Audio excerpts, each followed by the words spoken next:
pozdravljeni na današnjem omizju. Goste je predstavil že Adam, tako da ne bom jaz tega še enkrat ponavljal. Zakaj mediji?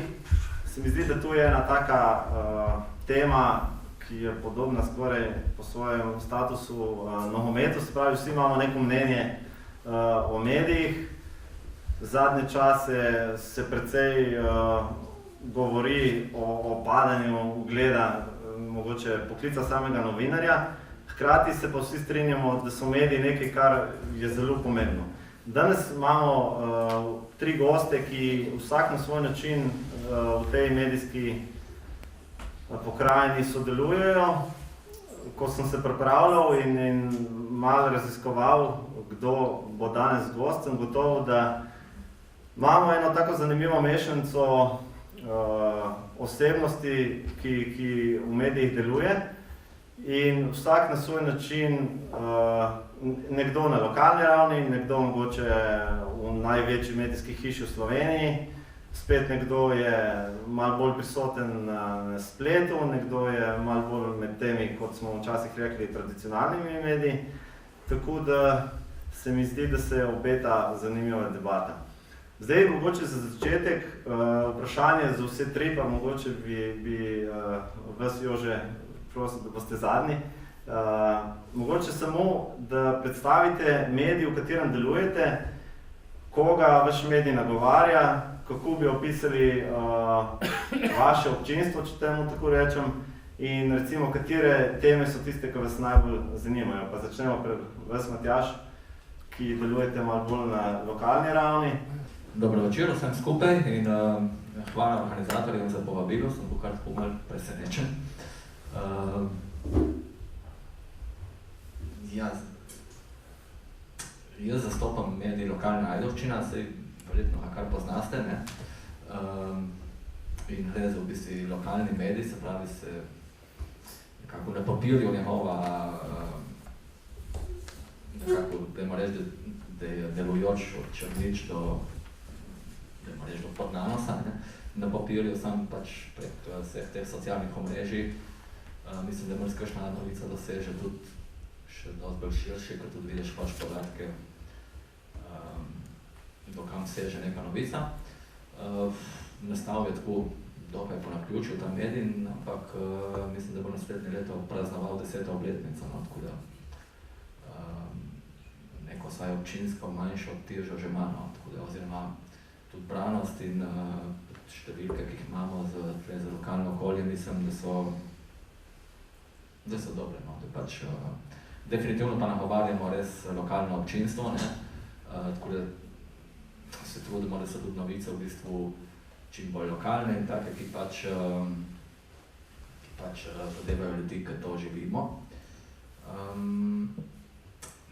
Zdaj, kako zbrati te novice? Trudimo se, da nekako iščemo novice, ki jih drugje ni, se pravi, da se čim manj poskušamo nekako ponavljati, čeprav je tu težko, če je pač neka pomembna zadeva in tako jo pač vsi mediji objavijo. Probamo biti čim bolj objektivni, brez kakšnih, kako bi rekel, ne maramo si umetno bildati neke številke, ne vem, govorim z nekimi naslovi, ki bi lahko bili še ful bolj pompozni in bi zaradi tega ljudje mogoče še bolj brali, ali pa, ne vem, ja, v bistvu ena taka, kako bi rdeča nit tega medija, da poskušamo biti čim bolj pozitivni, no, tako, pač, da so novice čim bolj pozitivne, da negativnosti je čim manj, politično se poskušamo pač biti čim bolj neutralni, da pač se v te vode nekako nasegamo. In mislim, da nam kar dobro uspeva, no, glede na tudi pač stvar 10 let deluje, brez kakšnih večjih problemov. Mislim, da je v redu in upam, da bo še en kup desetletij. Najprej dober večer vsem in hvala za povabilo. Mi je kakor Štorcu gotovo velika čast zmeraj priti sem, čeprav na to stran Kubla. moji mediji, mogoče bi najprej predstavil Vipavsko, torej imam portal in občasni brezplačnik Vipavska, ste ga verjetno že videli, ko je prišel k vam domov. Obstaja tudi 10 let približno, je pa bolj tak mnenjski portal. Imamo zelo jasno uredniško politiko, zaradi katere tudi ne dobivamo oglasov in je to v bistvu tista blokada, zaradi katerega nismo šli naprej. In sicer zavezani smo krščanstvu, oziroma zavezani smo demokraciji in slovenstvu. Posredno tudi krščanstvo, ker je krščanstvo del slovenstva in del slovenske tradicije, ampak gre predvsem za te demokratične vrednote in za tradicionalne vrednote slovenstva. In te iste vrednote so bile tudi tiste, ki so nas vodile pri ustanovitvi tednika Domovina, ki je nastal na podlagi portala Domovina 2 leti in pol nazaj. To je en tak nov projekt, ki je šel v popolnem nasprotju z vsemi trendi, ker ko se pogovarjamo s kolegi novinarskimi, vsi govorijo, kako padajo naklade, kako odpuščajo novinarje, kako se vedno manj proda tiskanih medijev. In mi smo šli v kontrasmer, torej smo naredili portal in pol iz portala tednik, ki se je praktično v enem letu je prišel že ven iz rdečih številk. Kaj to dokazuje? Dokazuje, da dejansko pri nas v Sloveniji niso problem samo trendi v medijih, ki nas nekako tlačijo dol, ampak je problem tudi pristop. In če imaš en nov, svež pristop, mislim, da je precej prostora. Zdaj, kaj več o domovini, zdaj bi bilo predolgo. Na koncu je ena škatla in je par domovin, tam si lahko vzamete domov brezplačno in se posebej sami ustvarili mnenje. Predno dam mogoče še vam, Jože, besedo. Zdaj, da bi vas vprašal, koga vaš medij nagovarja, mogoče mi v primeru zdaj RTV-ja ima vsak svoje mnenje, zdaj mogoče lahko bolj pokomentirate, koga mislite, da tak medij, kot trenutno je, ali pa kot je bil nekoč, nagovarja. Mogoče bi pa razširil še to vprašanje s tem, če lahko malo pokomentirate, kakšen vpliv po vašem mnenju ima en tako velik sistem, kot je RTV, na formiranje javnega mnenja in kako se to potem kaže. Hvala lepa za vabilo in tudi za vprašanje.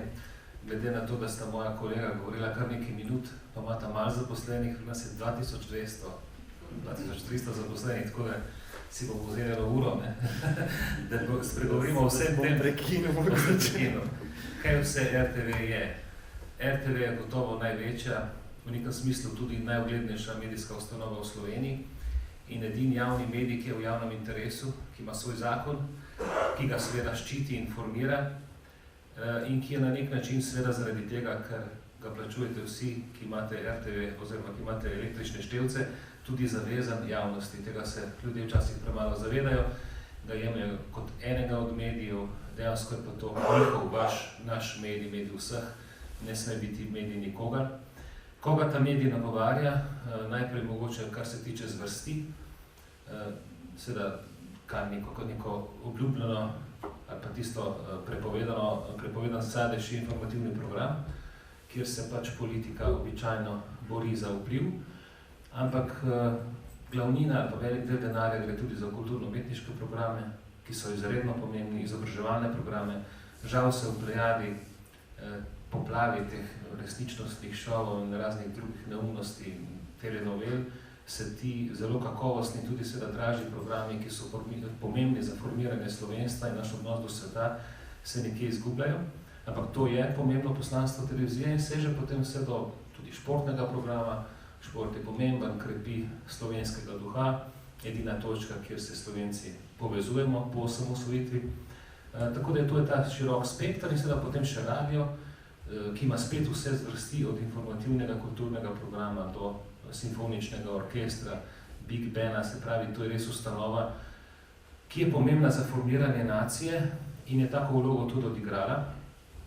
če lahko samo na kratko spregovorimo o zgodovini. Radio je nastal leta 1928, televizija leta 1953. Seveda je bila dolga leta, pred letom 90, kronski dragulj režimske propagande, kot posod v komunističnih deželah. Vsi uredniki, vsi direktori so bili komunistični partiji in so seveda delovali absolutno za ta režim. Tako je bilo, seveda so bili vmes tudi avtonomni posamezniki, ampak v načelu je služilo temu namenu. Pač pa se ob razpadu Jugoslavije, ekonomskem, moralnem, političnem, konec 80-ih let, tudi na televiziji zganejo te neko bolj zdrave, demokratično naravnane sile in v tej zadnji fazi, tam od leta 1989 naprej, pripomorejo k temu, da je bila RTV Slovenija zelo pomemben dejavnik demokratizacije, sploh pa nenadkrivljiv in izredno dragocen povezovalni element v času vojne za Slovenijo. Mislim, da vojna za Slovenijo smo dobili na ta način, obrambno vojno tudi zaradi delovanja takrat kolegov z televizije in Radia Slovenija.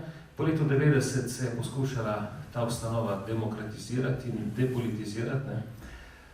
In to je relativno dobro uspevalo tam do leta 2000, predvsem do leta 1994, po aferi Depala vas se začne nekako ponovna rekonkvista zdravih sil v navednicah, tako da spet večino uredniških mest zasedajo te zdrave sile. Z enim intermecom 2006-2010, ko se je menda prvič zgodilo, da direktor televizije Slovenija ni bil član ali pa bivši član komunistične partije. Dobro, to je trajalo le malo časa, ne? Dobro, 4 leta. In potem seveda ta spopad, ki ste mu priča tudi sedaj, pod prejšnjo vlado, ko je bilo vse narobe, sedaj so vodstvo televizije prevzeli drugi kolegi in se seveda soočili z velikimi problemi, tako da je tudi na splošno vzdušje sedaj v hiši težko in pričakovanja so bila velika in tudi razočaranje kar precejšnje. Tako da smo v nekem takem relativno težkem položaju. Ja, hvala. Zdaj, naslednji sklop, ki sem si ga tukaj napisal, je mogoče, da se dotaknemo pojma objektivnosti v novinarstvu, v medijih, oziroma same uredniške politike v posameznih medijih. Zdaj, stvar, ki se dostikrat omenja zraven uredniške politike, je tudi lastništvo in vpliv lastnikov. Zdaj, pri RTV je mogoče položaj tukaj nekoliko specifičen. Zdaj, pri privatnih medijih je pa ta zadeva nekoliko bolj problematična, ne. Imamo zdaj trenutno največji, mogoče tiskano izdajo Dnevnika, ki se pravi največji časopis, ki izhaja v Sloveniji in se precej govori o samem lastništvu. Zdaj, mogoče Tino, ti pokomentiraš, kako vidiš ti vpliv lastnikov in pri mogoče medijih, kot je vaš, kaj bi bilo najbolj zdravo razmerje med lastniki in uredniško politiko? Novinarji v Sloveniji smo bili do leta 2000 približno večinoma solastniki medijev, ker kako šla ta privatizacija, certifikate in tako je večina novinarjev svoje certifikate vložila v svoje firme in so bili novinarji lastniki. Pol so pa te lastniške deleže vsi prodali, vsi po vrsti, ne. In se spomnim, recimo, ko sem bil na Primorskih novicah, nekaj časa kot odgovorni urednik, kako so jamrali, ne, da ni imel več vpliva, da se lastniki vplivajo. Ja. Kdo vam je kriv, če ste pa v bistvu prodali za 2 solda tiste svoje deleže, ne? Tako da tukaj se mi zdi, da so slovenski novinarji, jaz pač nisem bil solastnik, ker sem delal takrat v katoliškem mediju, so si v bistvu sami krivi, da niso lastniki. Zdaj, po letu 2000, ko so pa prišle te pretumbacije v lastniških, torej v lastništvu posameznih medijev in se bolj tudi skoncentriralo in menjavalo in tako, je ratalo vse skupaj še toliko bolj nepregledno. In prej ali slej pa vsak lastnik, kljub temu, da je vsak lastnik medija v Sloveniji je lastnik zato, ker hoče dobiti en vpliv v državi. Ne? Zato je bila recimo Splošna plovba, je bila lastnica Primorskih novic, ker so hoteli pač tako vplivati na državo, ali pa Črnigoj je bil vpliv, mislim, Primorje je bilo solastnik Primorskih. Vse zaradi vpliva. Zdaj v zadnjem času, ko pa so trendi taki, da vse skupaj pada, je pol vrag vzel šalo in so se začeli ti lastniki obnašati malo bolj gospodarno in ni imel več toliko denarja, da bi polnili te luknje brez dna.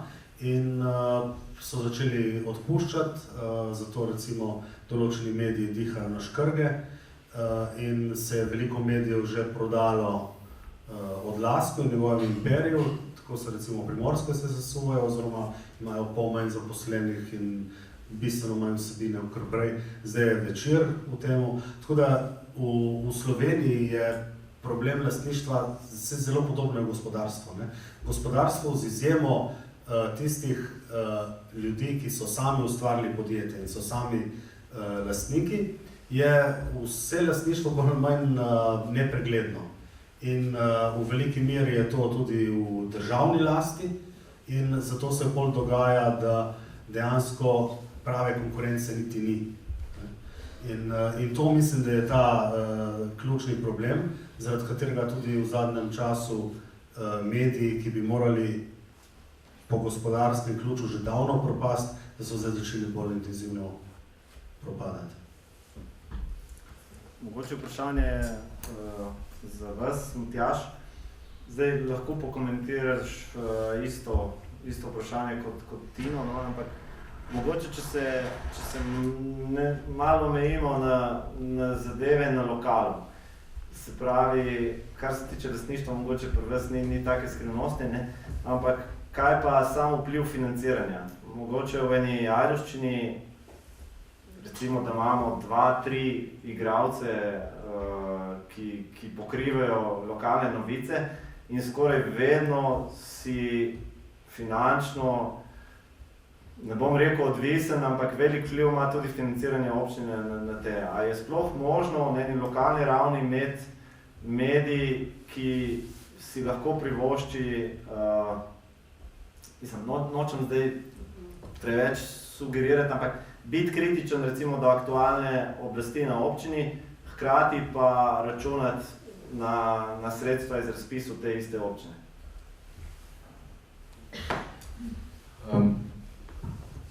Zdaj, jaz imam zagotovo ta luksus, da sem v bistvu sam lastnik medija in pač nimam nobenega nad sabo in nimam v bistvu težavo z nobenim. Zdaj, po drugi strani si polomejen pri drugih stvareh. No, ampak recimo eno je lastništvo, drugo je pa financiranje. Težko zdaj tu posplošim. Jaz bom pač govoril za svoj medij in za svojo občino, tako da ne bi zdaj tu posploševal direktno po celi Sloveniji. Lokalna Ajdovščina so mediji, ki v bistvu, bom rekel, da ni odvisen od občine. Dobimo nek majhen pavšal za neko informiranje občanov, je pač nekaj izmenjeno, pa gre za tako minoren znesek, da niti najmanj ne vpliva na delovanje medija. Tudi na razpise v bistvu občina za medije sploh nima, razen za ta kulturni projekt, kamor se prijavimo z stiskano izdajo in dobimo nek majhen kupček denarja, ki v bistvu spet nima nobenega vpliva na samo delovanje občine. Tako da v bistvu, saj iz mojega primera nima občina v bistvu nobenega vpliva na sam medij. In se pač v bistvu živimo od glasa na trgu ali pa kakšnih takih podobnih stvari. Tako da v bistvu v teoriji si lahko privoščimo kakšnokoli kritiko, bi si jo želeli. Zdaj spet moja uredniška politika je taka, da se pač izogibam teh, ne da se mi zdaj iskati in gledati pod prste celi občini, ki so naredili kaj narobe in ki manjka pol metra pločnika ali ne vem karkoli. Mislim, da je zelo velika razlika med lokalnim in nekim nacionalnim medijem, oziroma saj jaz jo vidim tako. Tako da se tudi nekako... Če dovoliš mogoče, a bi občani imeli korist od medija, ki bi to delal, recimo, kar si ti zdaj rekel, da se vaš konkreten medij ne spušča v to. Zdaj, mislim, če uporabljamo imena, ne, zdaj, en Latnik, ki je mogoče, ima en večji doseg, kar se tiče občinstva v sami občini, v trenutnih razmerah jaz si ne predstavljam, recimo, da bi se to šel, ne. Zdaj, mogoče trenutno v občini to ni tak problem, ali pa sam ne vemo, da je to problem, ampak a bi to bilo koristno za občino, da bi imela vseeno en tak kritičen medij, ki bi gledal pod prste nekom, ne? Jaz mislim, da občina ima tak medij, ne? Se pravi, da v teoriji, če bi zaznali, da se ne vem, kaj dogaja, bi zagotovo o tem pisali, ne? Se ne vem, če se spomnim, smo bili na začetku, kada je obstoječi župan prišel na oblast, če temu tako rečem, je bila takoj afera s podžupanom, ne? Sem že malo pozabil, a vem, da je bilo, ne? In pač normalno smo to objavili, ni bilo noben problem, celo v intervju, mislim, da sem tiskrat naredil še vedno obstoječim podžupanom. Zdaj, Latnik je občinski častnik, ne? Tako da pač je logično, da pač tam neke kritike občine ne bo, ne? Tako da je popolnoma normalno, razumljivo. Zdaj, ali bi imeli občani korist od tega, ne, da bi jaz šel in res tam jeskal neke afere in pumpal tu in... Jaz mislim, da ne, se pravi, bi sam povzročil spet bi se malo delili eni za, eni proti in bi tu sam nekako, mislim, da dvomi, da bi imeli tu nek grozen učinek, ne. Se pravi, mislim, da je res neka razlika med lokalnim in nacionalnim medijem. Mislim, da na neko nacionalno politiko, mislim, da je prav, da se dosti bolj pritiska, mogoče kot na neko občinsko. Zdaj, če bi pa, ne vem, če bi bilo res, da bi bila ta naša občina taka, da bi se res slišalo in govorilo, kaj vse narobe, kdo se krade denar, kdo se ne vem karkoli, logično, da bi se o tem dosti bolj posvečalo, ne. Zdaj, ne vem, naša občina nekako narekovaje uživa nek status neke urede občine, da se pač nekaj dogaja, da se razvijamo. Ne vem, jaz tudi hodim, redno sem na sejah občinskega sveta, tudi tam ne zaznavam, da so neke grozna trenja, neka grozna, da se tam neki pač med sabo dajejo, ali kako bi temu rekel. Tako da se mi zdi nekako, ne iščem zdaj neke dlake v jajcu in ki vse je kaj narobe, ne. Zagotovo pa, če bi do tega prišlo, da bi pač opazil, da se pač neki dogaja, bi brez problema o tem pisali. Na način, ki bi bil verodostojen, preverjen, nekih govoric pa zagotovo ne bi objavljali, ne. Tako da, jaz mislim, da je vselih velika razlika res med lokalnim medijem in nekim nacionalnim medijem. Hvala, ja, lahko. Jaz imam precej obratno izkušnjo, ne, glede te lokalne politike. In sicer eno je pač lokalni medij ne more dobiti kaj dosti denarja od občine direktne, ampak tukaj so podjetja, ne. Recimo podjetja v Ajdovščini, Vipavski niso hotela dati. Tudi recimo, če bil kdo tak, ki je podpiral Vipavsko, ni hotel dati denarja, zaradi tega, ker se je bal lokalne oblasti oziroma župana. In prej Polšaka in pol Beočanina, ne. Tukaj treba čisto direkt povedati, ne. In isto je na državnem nivoju, kot tudi pri domovini imamo določene oglaševalce, določena podjetja, ki so celo naročena na domovino in jim je recimo všeč uredniška politika, posebej kar pišemo o gospodarstvu, ker zagovarjamo svobodno gospodarstvo. In pol dajo mogoče celo donacijo in rečejo, nočemo pa reklame noter, zaradi tega, ker bomo imeli pol probleme pri državi, zaradi tega, ker nas bojo ožigosali kot neke desničarje ali pa katolične, kakorkoli že, ne. In tega je v Sloveniji ogromno in mediji, ki niso rdeči, ne bojo dobili v Sloveniji normalnega oglasnega, normalnih oglasov. To je moja izkušnja. Jaz verjamem, da je vaša drugačna, ampak ta moja je lahko s korespondenco, kadarkoli tudi na sodišču dokažem, kolikokrat se to zgodi, da te dejansko oglaševalci blokirajo. In da postaneš urednik enega levega časopisa je mala malca v naši državi. bom vseeno še postavil vprašanje prej. Zdaj, za vas sem imel pripravljeno mogoče bolj direktno vprašanje oddaje, ki jo tudi vodite, se pravi oddaja dolgega formata intervju. Ne vem, če se tiče prav direktno zdaj same uredniške politike, ampak recimo eno vprašanje, ki se mi je zastavljeno. Meni se zdi to ena oddaja, ki mogoče jih ni več tako veliko, ki omogoča res eno poglobljeno debato ena na ena z nekim, se pravi, ni zdaj to, da imamo 5 minut pri odmevih ali pa 8 minut, oziroma da je pod pritiskom. Ampak jaz se spomnim še, ko sem bil vsi smo bili takrat predvsem mlajši, ko je, ne vem, to oddajo še vodil gospod Lado Ambrožič, pa karkoli si že o njem mislimo. Ampak jaz se spomnim tistih intervjujev, kjer so bili, ne vem, on je recimo intervjujev Nadškofa Rodeta. Jaz se tega intervjuja še zdaj spomnim. In je ena taka zanimiva dinamika se je med njima dvema vzpostavila, ker sta prihajala popolnoma iz različnih, recimo, svetov, ne? Ampak to je bila ena oddaja, ki je meni ostala v spominu in se mi zdi, da sem takrat precej enih stvari zvedel. In mogoče je to nekaj, kar se mi zdi, da danes pri tej oddaji pogrešam. Se pravi, vprašanje za vas je, kako se recimo, kdo si izbira goste, recimo tam ste 3 voditelji.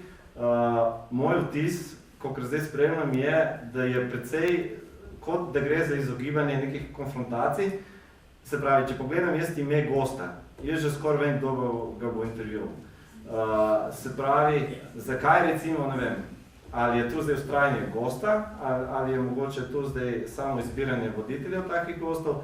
Zdaj, če sem zelo konkreten, zakaj Aleš Primc bo prišel k vam na intervju, medtem ko, ne vem, Markeš Miheljak, najbrž pričakujem, da bo to kolegica Hornakova, ne? Se pravi, če mogoče lahko to pokomentirate. Ja, seveda. Jaz običajno vabim tiste ljudi, ki jih drugi ne povabijo in ki na našem mediju ne nastopajo.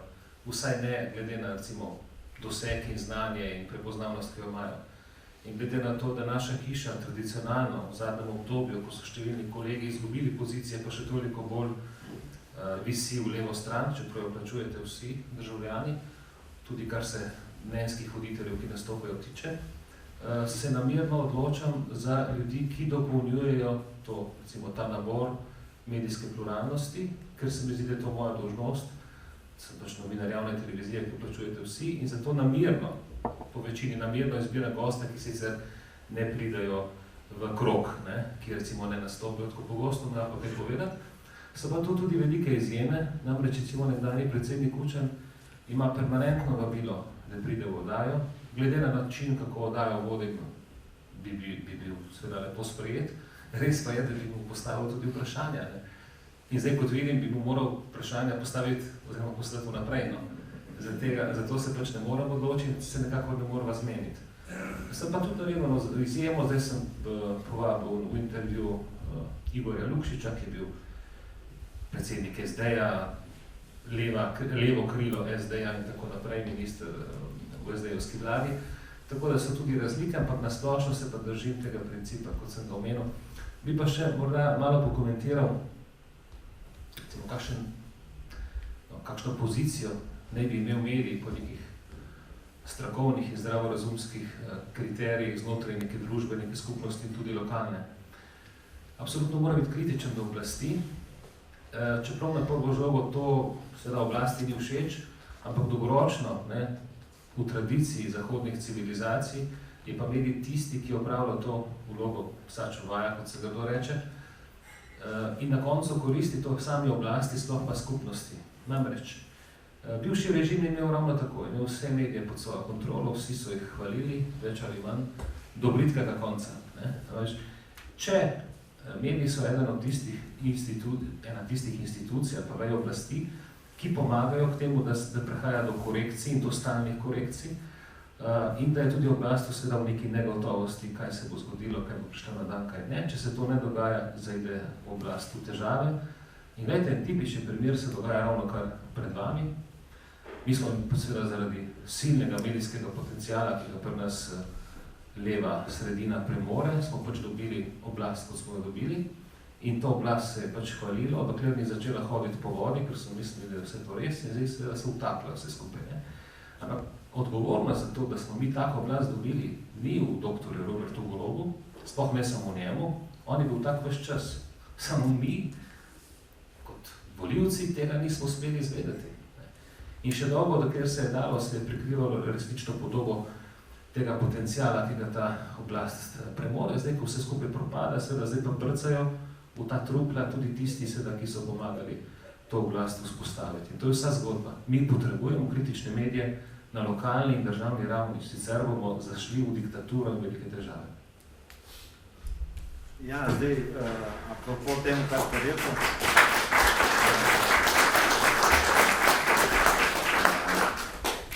ko sem se pripravljal, sem dobil mislim, na Twitterju človek sreča res čuda enih prispevkov, no, in sem dobil en prispevek, tudi po moje je bilo še iz 80-ih let, ko je Jože Smole nekje v skupščini uspel prebrati, da novinar je družbeno-politični delavec, ki je zavestno privržen idejam marksizma in leninizma. Ne. Zdaj, pojavilo se mi vprašanje, a se nismo, zdaj delamo uvod v naslednjo vprašanje, no, ampak da smo zamenjali samo zdaj ta marksizem in leninizem in se spet razslojili tudi po drugih ideologijah, tudi na medijskem področju in da smo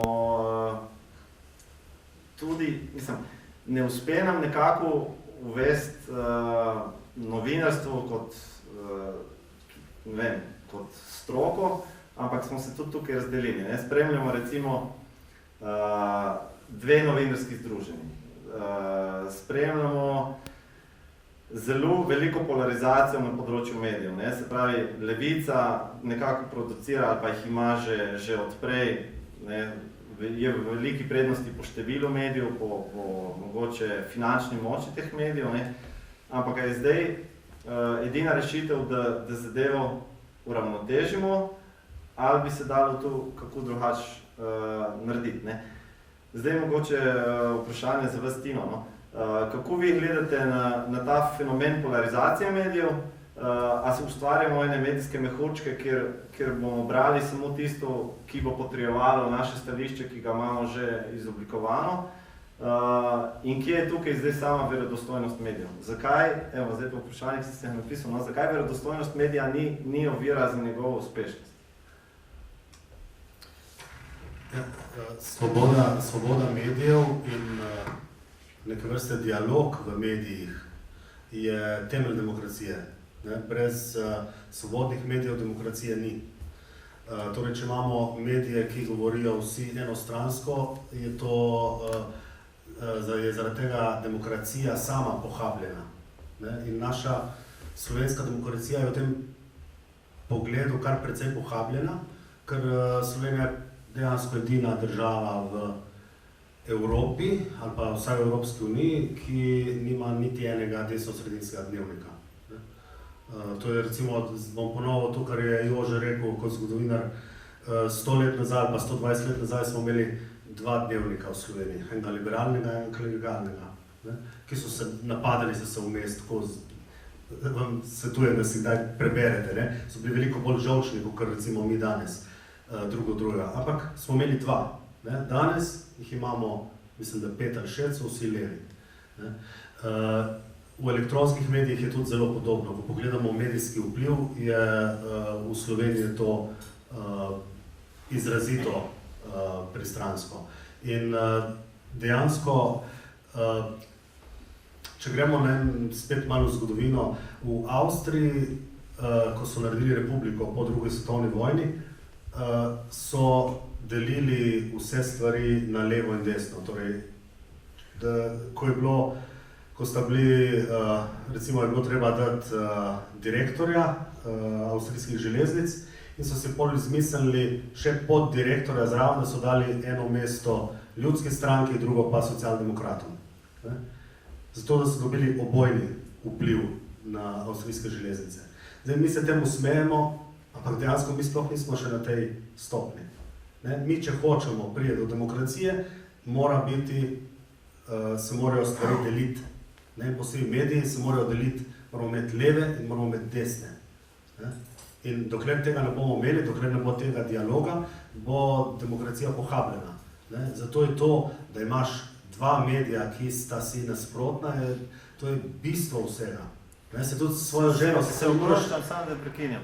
Ma recimo, ta neuravnoteženost je posledica, a je vzrok to, da recimo finančno, ne vem, desna stran ni sposobna sfinancirati tazga medija, ali je problem v tem, da je večina novinarjev mogoče bolj na levi strani, ali je vzrok, ki je v tretjem razlogu?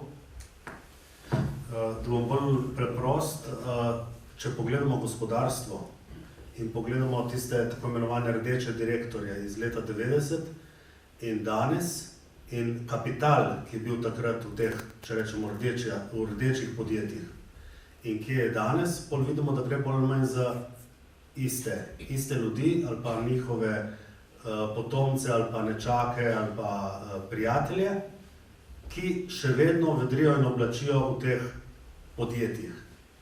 V medijih je pa to še toliko bolj izrazito. Mi smo leta 90 smo dobili svobodne volitve in smo dobili na volitvah več političnih strank, večinoma jih lahko delimo v dva svetovno-nadzorska tabora in vedno imajo eni 55%, drugi 45% in imaš dialog.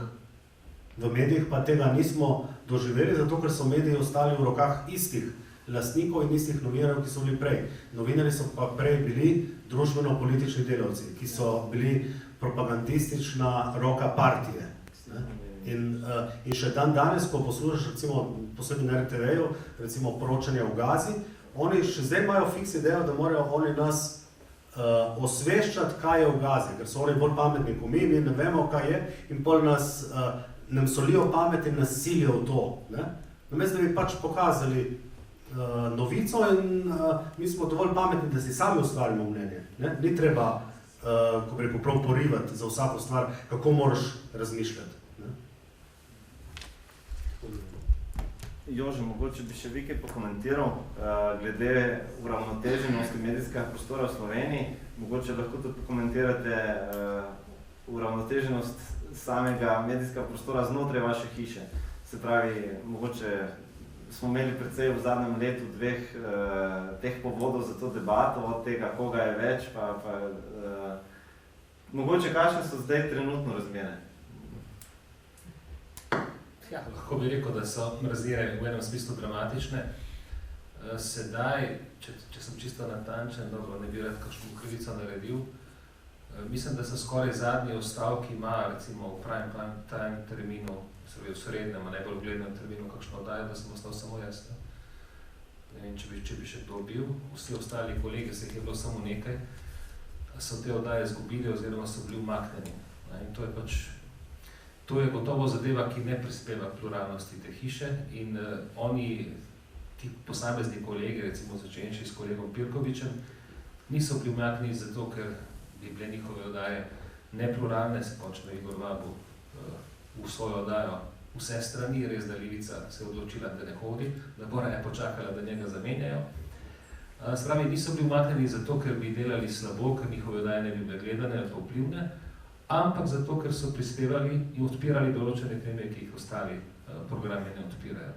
Tudi to je žalostno, no? To je v bistvu porazno in take vrste depolitizacije, s katero se gre v še večjo politizacijo RTV Slovenija, to absolutno ni perspektivno. Zdaj, nova direktorica televizije, pa tudi nova odgovorna urednica obljubljajo, no, da se bodo te stvari uredile, da bomo odprti, da bomo pluralni. Zdaj, to ni naša svobodna volja, ampak to je dolžnost RTV Slovenija, da odpira medijski prostor.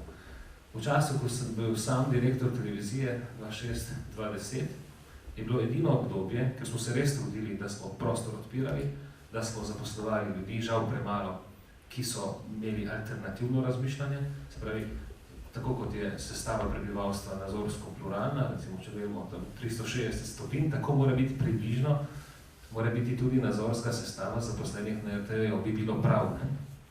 Mi smo se v to smer trudili, seveda je to dolgoročni proces, ampak imeli tudi uspehe. Javne televizije povsod po Evropi pač nazadujejo, ker pod ciljnim udarom komercialnih televizij in seveda njihovih resničnostnih šovov, ki bi težko konkurirati, in seveda tudi kvarijo dobesedno okus in pamet prebivalcev Evrope. Ampak mi smo ravno zato, ker smo vlagali v pluralnost in v normalen program, takrat bili med 72 televizijami v Evropski uniji, v EBU, s tem združenjem, samo 2 televiziji smo napredovali v tistih letih, in to je bila ena belgijska televizija VTV in RTV Slovenija in dobili posebno nagrado iz Švice in tako. Hoče reči, da se da in smer je absolutno samo pluralnost, širši nazor in tudi znotraj samega nebora informacij. Ne pa da jaz poslušam včeraj v Dnevniku in danes spet na radiju, žal moje televizije, mojega radija, da je prišlo do napada z nožem na Irskem in, dobro, pač kdo in kaj, in da je seveda, da se je tam skrajna, desna, se je potem gor pa dol, v redu. Dajmo povedati celotno zgodbo. Zakaj ne povemo? Kdo je, ne vem, novinar, urednik na javni televiziji ali kjerkoli drugje, da javnosti prikroji in pa praktično zamolči pomemben del informacije, da je bil pač to alžirski migrant. Nič narobe s tem, pač tako je. Dajmo biti, kot je tudi Pretino omenil, dajmo dopustiti, da ljudje sami odločajo in presojajo, ampak so dolžni dobiti celovito informacijo. Na tak način, pa to je zelo droben primer, seveda RTV Slovenija si ne dela nobene usluge, s to selekcijo informacij. Pluralnost, mi smo skozi, tudi sami imam to vodilo, to je osnovni pomen. Pa tudi ne, da se uredništvo odloča, na te dogodke bomo šli, na te dogodke ne bomo šli. Mi smo imeli ta problem in ga imamo še vedno, da če se je zbral trop pravih pravovirnih iz civilne družbe, pa jih je bilo lahko 5, ampak je bilo tam tudi 5-10 mikrofonov medijskih hiš, kot da bi nekdo ukazal dobesedno. To je bilo vse samoumevno. Je pa tam velika skupina drugih ljudi, demonstrantov, kakorkoli, ki pa niso pripadali seveda temu mainstreamu, ker pa ni bilo dogovorjeno, tam ni bilo pa nikogar, ali pa mogoče kakšna prisotnost manjših opozicijskih medijev. To je ta razlika, ki seveda ne vodi nikamor in ne vodi v pravo smer.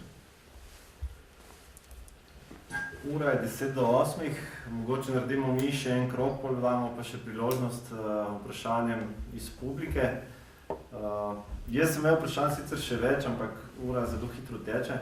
Mogoče, Matjaž, za vas boste probali združiti 2 odgovor na 2 vprašanji.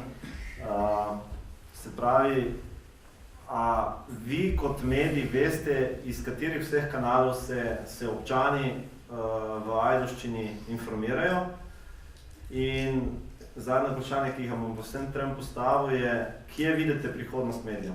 Se pravi, od kje bodo ljudje čez 10 let prejemali informacije, glede na vse nove kanale, ki so se zdaj v zadnjih 10 letih pojavili, in kakšen vpliv bo to imelo recimo na družbeno-politične razmere, glede na vire, iz katerih se bodo informirali?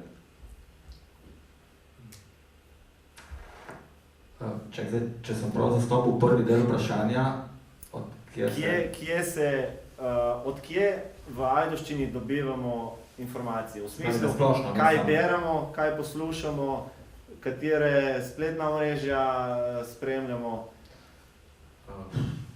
Na splošno. Na splošno. Ja, mislim, da tako, kot povsod drugje, se pravi, različni mediji, z začetkom zagotovo nacionalne televizije in bolj nekako po stopničkah dol. Mislim, da ima danes človeštvo to prednost, da obstaja en kup medijev, ne glede na to, da so eni malo boljši, eni malo slabši, eni bolj kredibilni, eni manj kredibilni. Se pravi, zelo enostavno je danes pride do novice kakšnakoli, no. Se pravi, če bo včasih, ne vem, če govorimo 100 let nazaj, je bil pač časopis, pol mogoče pač radio, pol bila televizija in se je tle stvar končala.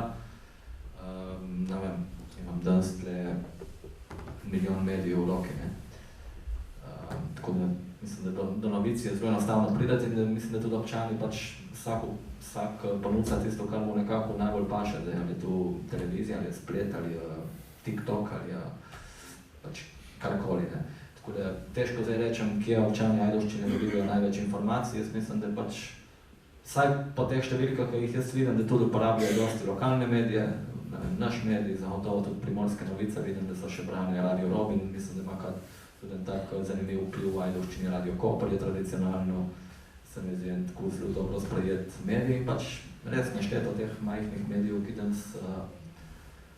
ki danes obstajajo. No.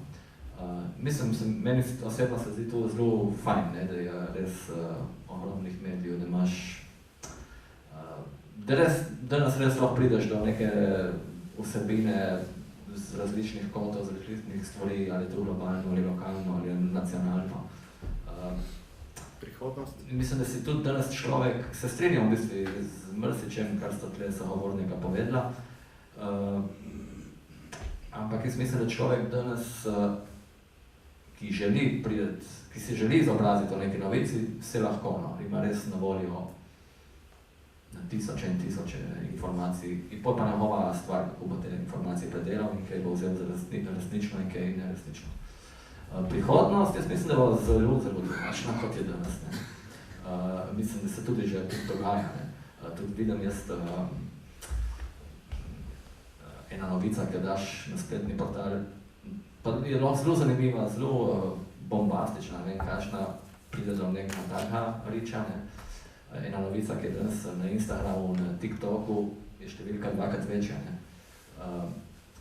Jaz mislim, da bojo mladi, nove generacije, kar prihajajo, dosti bolj povzemali te novice prek nekih Instagramov, TikToku, Facebooku, Twitterju, ne vem koga, in vse manj zaupale tradicionalnim medijem. Jaz že vidim pri svojih otrocih, ne, vse časopisa skoraj ne prima več nobeno roke. Gledam sebe, sem zdaj, mi smo v serih, so bile tiste poročila ob 7 uri zvečer, ali bila 7:30 celo, se mi zdi, da so bile tudi za nas, da so imeli nek pomen, oziroma da je bila neka pomembna stvar v hiši, zdaj so poročila, zdaj to, ne. Jaz mislim, da danes mulci niti ne vejo, da je kakšen dnevnik ob 7 uri, ne, kaj še da bi hašli. No, ampak če te lahko sam, mislim, ti dam pod vprašanje. Zdaj, mislim, imamo ogromno teh clickbait novic, se pravi, ne boste verjeli, kaj je naredil ta in ta, se pravi, klikni gor in boš zvedel in pa v bistvu novica je brez veze, ne.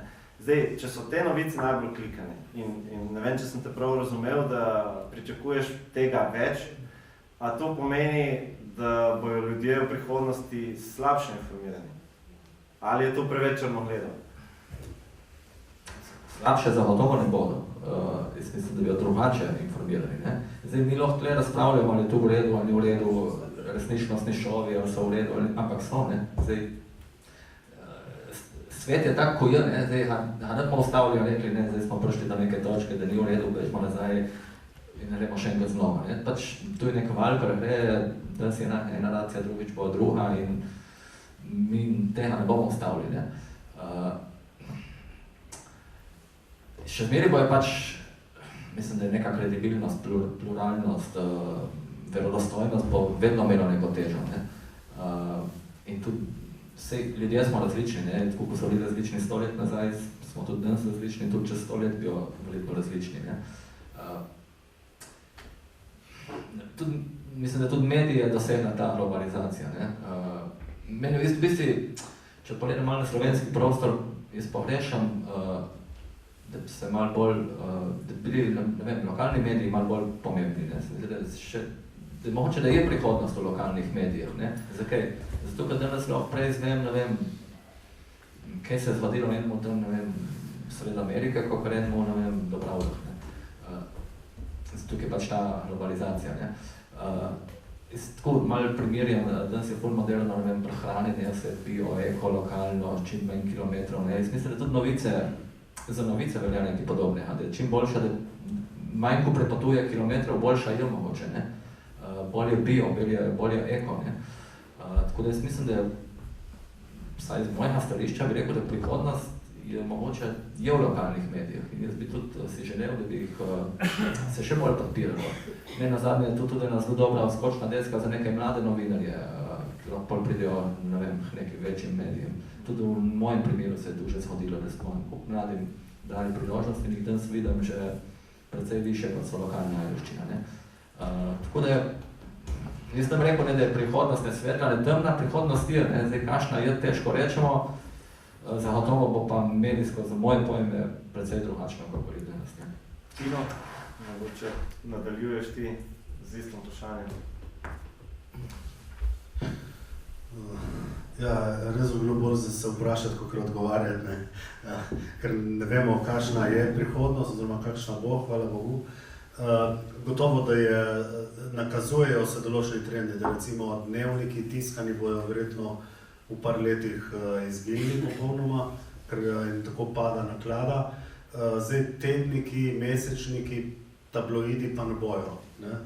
Tukaj bo tisk gotovo ostal, verjetno bo več brezplačnikov, ne. Tako kot knjiga, ko se je pojavil časopis, tudi knjiga ni propadla. Tako je tudi zdaj zaradi interneta tisk ne bo propadel. Se bo pa precej spremenil. Bo pa vedno več informacij, kar pomeni, da bo tudi vedno več teh slabih informacij. V tej poplavi je ogromno tega, še rečem, šund literature, ne, ali pa fake news, kako hočete, pač te napačne in lažnive novice imenovati. Predvsem bo odvisno, posebej v Sloveniji, tudi od državljanov, od ljudi samih. Če se bodo ljudje sami odločili, da nekaj hočejo, da hočejo ostati kvalitetni, bodo tudi od svojih otrok zahtevali, da berejo knjige, da berejo časopise. To se da zahtevati. Ja, jaz od mojih zahtevam, da berejo. Zahtevati, da. Ki uspeha pač. In tudi od sebe, ne, recimo, ti lahko, mislim zdaj, sem pač urednik domovine, ne, ampak če bo dovolj naročnikov, pol se bo domovina prodajala, če ne bo dovolj naročnikov, ne bo. In tukaj dostikrat se pogovarjam tako z ljudmi, ki šimfajo državo, šimfajo režim, šimfajo vse in kako je, vsi mediji so rdeči, vsi tako, in pa vprašam, ja, ste doma naročeni na kakšno revijo ali tako, ja, ne. Ja. Če nič ne daš, težko pričakuješ, ne. Ko pa ne vem, če si pa naročen na 2-3 tednike ali mesečnike ali tako, tudi ne vem, na domovino, pa rečeš, ja, jaz sem tudi svoje naredil, ne. Jaz sem dal pač tudi en kos svojega življenja za to domovino, da smo jo naredili in lahko da pa tudi kdo od vas, recimo, ne, ali pa eni že dajo, se vem, vas poznam, ne. Tako da, jaz mislim, da to je, ne gre zdaj samo za to domovino z veliko začetnico, ampak tudi za domovino našo, ne. Če se aktiviraš, če boš aktiven, tudi, ne vem, v krajevni skupnosti, v občinskem svetu, na volitvah, ne, bolj se lahko kaj spremeni. Če ne boš, pač ne bo. In tu, kar je Jože rekel od otrok dejansko je treba zahtevati, ne. Jih je treba porivati, tako kot so, zdaj bom spet ponovil za tabo, kar si rekel par let nazaj, v 19. stoletju so imeli kmetje, nepismeni, so imeli po 10 otrok in so točno vedeli, enega so poslali v šolo, eno punco v samostan, enega fanta za župnika in so točno vedeli, kjer ga kam. Čeprav niso imeli neke formalne izobrazbe. In tudi mi bi to morali vedeti. Se pravi, najprej bi morali imeti 10 otrok. Tu mislim, da je res rešitev marsikaterega problema, večino problemov, o katerih se zdaj pogovarjamo. To, da izumiramo kot nacija. Ja, lejte, zanimivo in zmeraj se to vprašanje ponavlja, da se ga prijeti na več načinov. Eno od teh je, da zelo močno načenjajo, tudi kar sta moja predgovornika rekla, načenjajo ta primat poglavitnih medijev, sploh dnevnikov, pa tudi televizij, družbena omrežja, ne, ki lahko delujejo v nekem smislu kot korektor, kot dober informator, pa tudi kot dezinformator, ne. Tudi sami doživljamo to, da včasih se z neko vestjo, recimo jaz sam sem na Twitterju zaradi tega, ker promoviramo svoje oddaje na javni televiziji, pa tudi kakšne druge ideje, ampak v glavno svoje oddaje. In tudi v primerih kakšne cenzure ali pa česa podobnega, ko presodim, da je v interesu javnosti, objavim kakšno zadevo, ki tudi če je, oziroma tu prav zato, ker je, in ker mora biti usmerjena proti nekomu z uredništva, z vodstva, ki si je privoščil neko zadevo, ki ni v interesu javnosti. In običajno takrat je, recimo, učinek ali pa doseg tega mogoče 2-3 večji, kot pa doseg celo moje matične javne televizije, ker je 2000 zaposlenih, ne. To so take pikantnosti, ki se tu pa tam zgodijo. In zdaj mi je tudi jasno, zakaj so moji uredniki že pred leti govorili, ne bomo nasedali diktatu družbenih omrežij, ne. Seveda, ker družbena omrežja vendarle načenjajo včasih, ne, v tistih zlatih letih tudi enoumja je Dnevnik javne televizije, teda televizija Ljubljana, gledalo milijon ljudi. Praktično vsak, ki je dal kaj nase, je tako, kot je prej gospod Jazba rekel, je pač to gledal. Ne? In to je bila informacija, je bila tudi indoktrinacija, ampak je bila tudi informacija. Prvič neka splošna informiranost, tudi manj ukih ljudi, je bila stabilna in je bila relevantna glede na dejstva, glede na okoliščine. Ljudje so vedeli manj, ampak so se nekako dokopali, so sploh starejši, tisti bolj razpoznavni, do pomembnih informacij o življenju, tudi o politiki. Ker je informacij bilo premalo in do njih se je bilo treba dokopati. Sedaj pa smo v morju teh informacij. In je glavni problem ne informiranje, ampak izbrati pravo informacijo, verodostojno informacijo. Ker ta poplava, ki je sedaj dejansko poplava, to je povoden informacij, tudi takih, ki ste jih prej omenili, povzroča, in seveda vsi niso usposobljeni ali pa niso zmožni niti presojati, niti verodostojnosti informacij, kaj šele pomen za njihovo življenje, da ljudje so v bistvu dezinformirani in vedo manj kot tisti pred stoletji, ki je dobil informacijo na bistveno drugačen način. Ne? To je en tak paradoks, ker končno informiranje naj bi prispevalo k neki splošni izobrazbi, tudi k razumevanju, k nekim spoznanjem, k nekemu dozorevanju. Vemo pa, da vse mogoče, kar se zdaj v medijih dogaja, absolutno ne prispeva ravno v to smer. In ker smo nekateri tudi zgodovinari in radi zapeljemo tudi v to smer, bi rekel, da morda smo tudi zaradi te situacije, ki se delno kaže tudi v medijih, da je tudi ta zmešnjava, ki se tukaj poraja, to mnoštvo informacij, ki povzroča dezinformiranje na nek način, da je to tudi ena od stopenj tega propada ali pa neke razgradne evropske civilizacije, ki smo ji pričane. Zgodovina itak zmeraj govori o cikličnem razvoju, civilizacije nastajajo, se držijo in potem seveda tudi usihajo. In sedaj smo verjetno, jaz upam, da ne, ampak tako kaže, nekako v enem smislu, sploh v moralnem smislu iztrošeni kot zahodna civilizacija, imamo silne probleme in tako so problemi tudi v medijih. Ja, hvala za vaše odgovore. Kot sem rekel, zdaj odpiramo debato širše tudi med vami. Vkolikor imate vprašanje, dajte prosim dvigniti roko, pa bolj povedati, za koga vprašanje je. In bomo poiskali odgovore še na vaše strani. Gospod Mamić, povejte. Pred leti sem vprašal človeka iz Demosa, kako da ni prišlo do ilustracije takrat, da se danes so tam pogovarjali na teh medijih, da sem delal in da je rekel, da ni bilo mogoče, je Bučar rekel samo preko mojega trupa. In pa na tem je ostalo. Zdaj, ima kakšen bolj pametno informacijo, točnejšo, recimo, pa vedete za njim. Ja, hvala za vprašanje, bomo poskusili dogovoriti, drugače pa dajmo se vseeno držati, da ne bomo zdaj padli v čisto politiko, no. Dajmo se probati malo medijev vseeno držati, mogoče kot zgodovinar bomo dali vprašanje gospodu Možini. A če bomo odgovoriti? Ja, prosim. Dobro.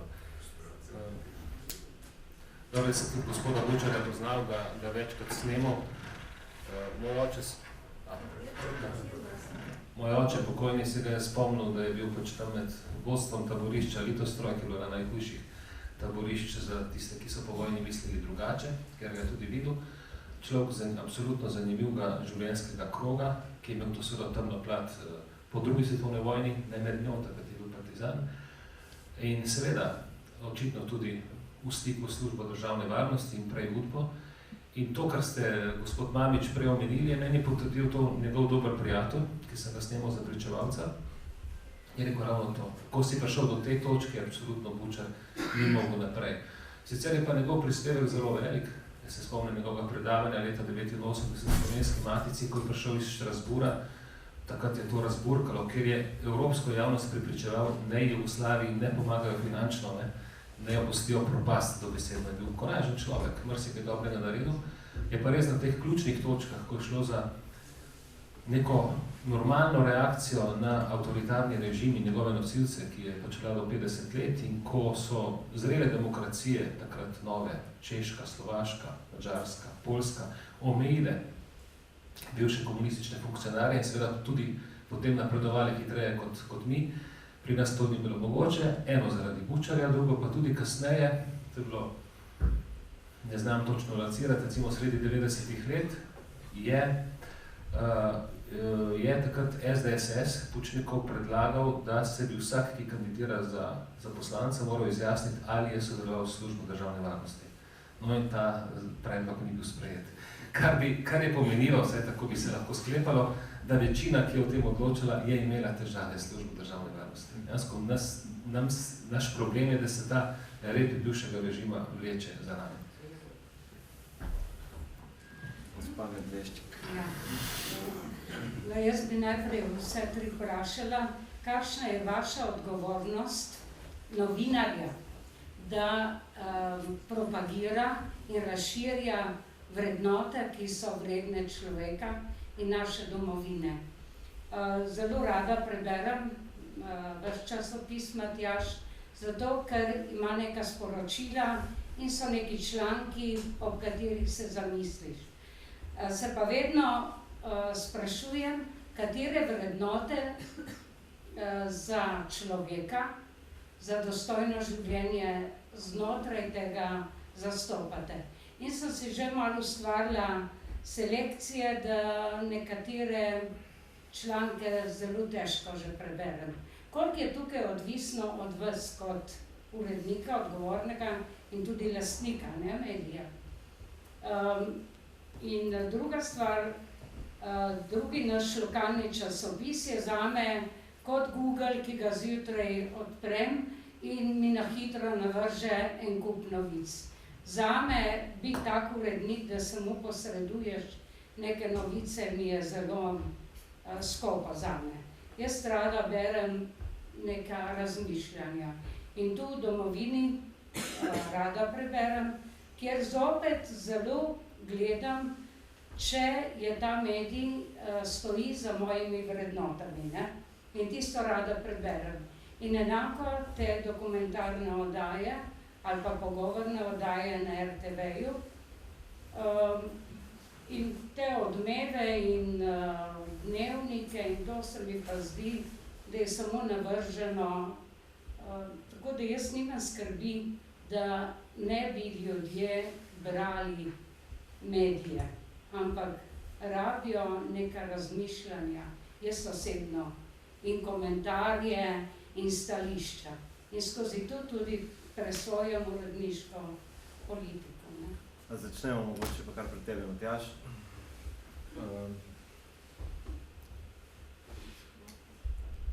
Hvala za vprašanje.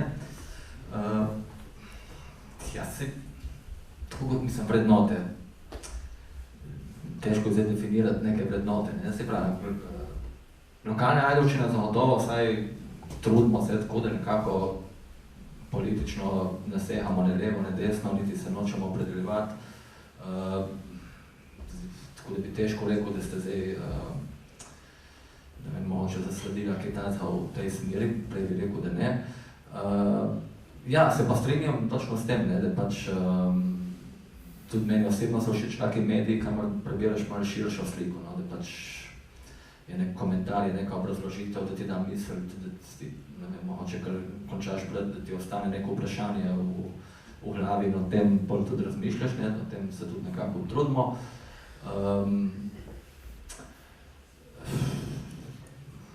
Mogoče bi prav, mislim, poznam gospod, ki je postavljal vprašanje, ne, se mi zdi, da lahko vseeno ločamo samo politično opredelitev nekega medija od vrednot, ki jih novinarji ali pa urednik zastopa. Se mi zdi, da vprašanje je šlo mogoče bolj v smeri, ne vem, nekih socialnih vprašanj, ki se odpirajo v družbi, ali pa, ne vem, sprememb, ki se dogajajo globalno v družbi, ne. In če mogoče malo bolj omenim vprašanje, a imamo zdaj v primeru lokalne Ajdovščine nek skupek novinarjev, ki piše tisto, kar novinar zastopa, ali ti kot urednik zbiraš novinarje, ki so blizu tvojim vrednotam, ali je zdaj tle neka pluralnost na steroidih, ne? Ja, mislim, lokalna ajdovščina so tako majhen in butičen in finančno podhranjen medij, ne, tako da tle odzad ni neke vojske novinarjev, ko bi zdaj jaz tle zbiral, ti boš pisal tu, ne.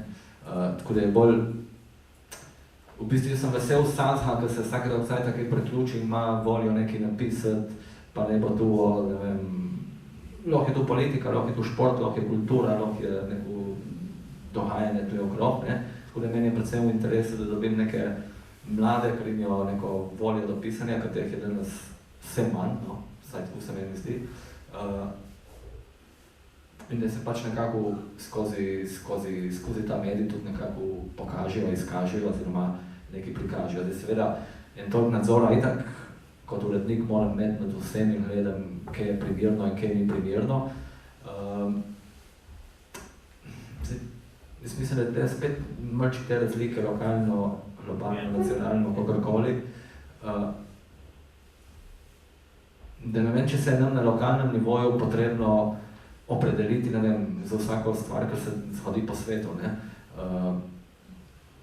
Mrskaj, ne vem, itak, zdaj ne vem, če dam nek primer, ne vem, zdaj, kar se dogaja v Izraelu in v Gazi, ne, jaz mislim, da ne vem, če je to potreba zdaj nekega lokalnega medija, da se v to vtika, ne glede kakšno stališče zauzema, ne. Jaz mislim, da je svet že toliko poln teh novic in je pa človek dobil dosti bolj kvalitetno, dosti boljšo novico nekje drugje, kako če ga jaz zdaj še tle v našemu mediju. Vse v teoriji bi lahko dal, ne vem, bi nekomu dal priložnost in bi, ne vem, o tem nekaj povedal, ne.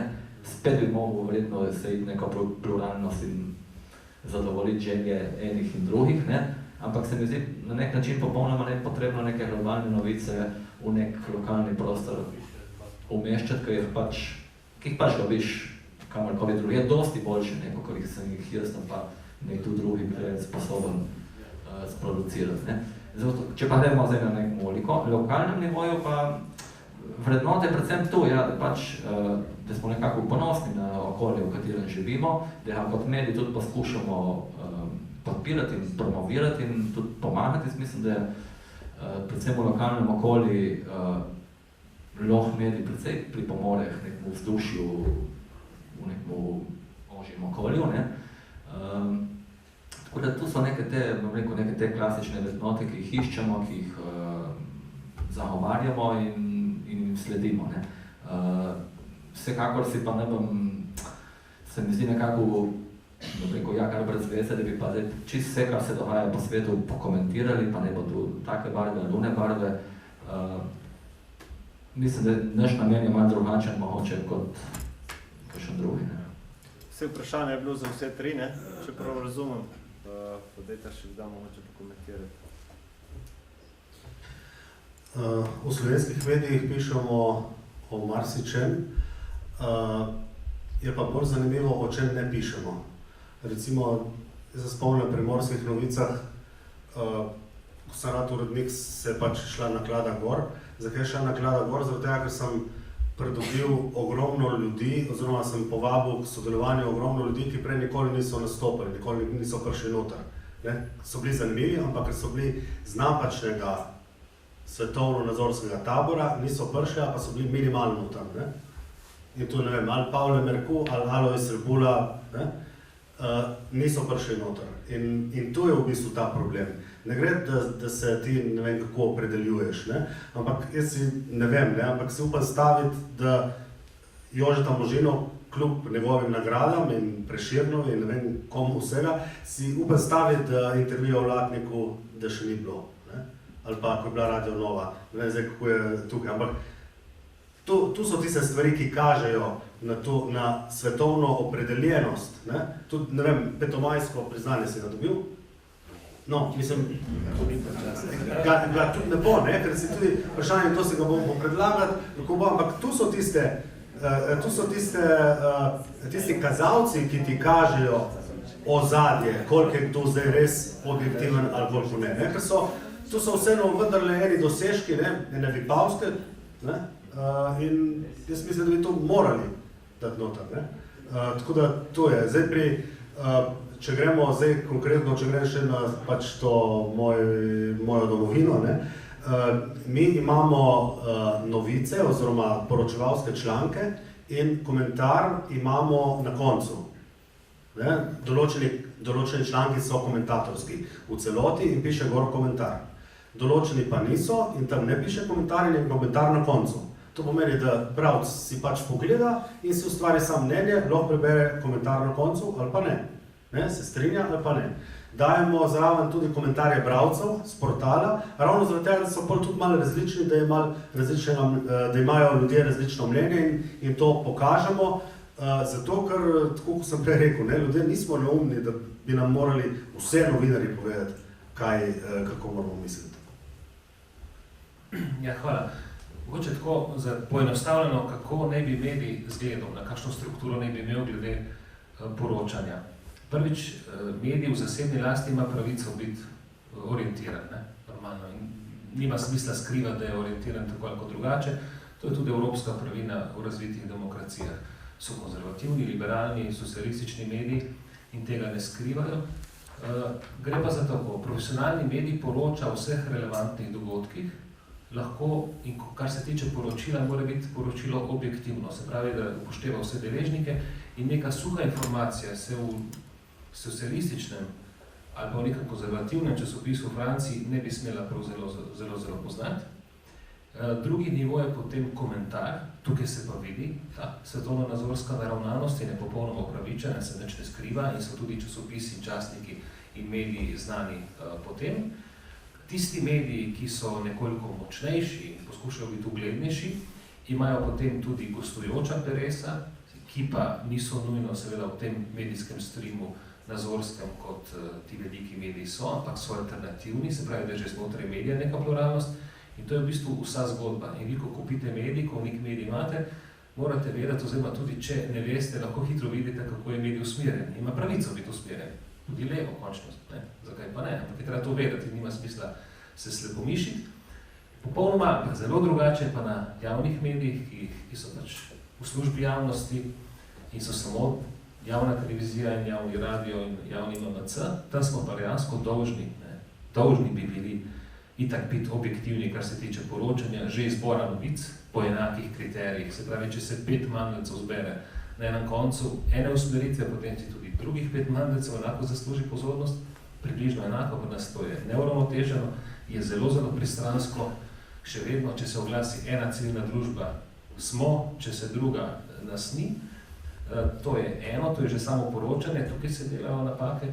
Drugo pa je, da tudi glede komentiranja, ki ga uradno na televiziji ni.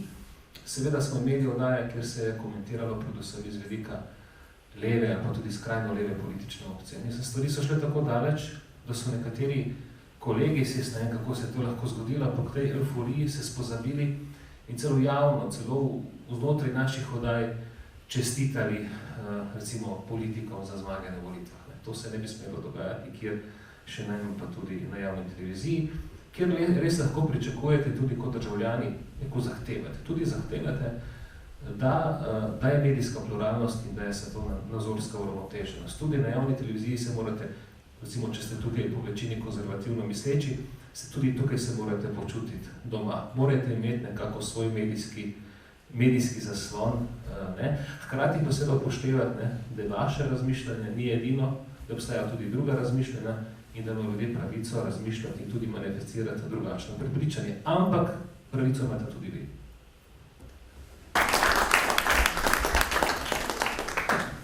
Hvala tudi vam za udeležbo.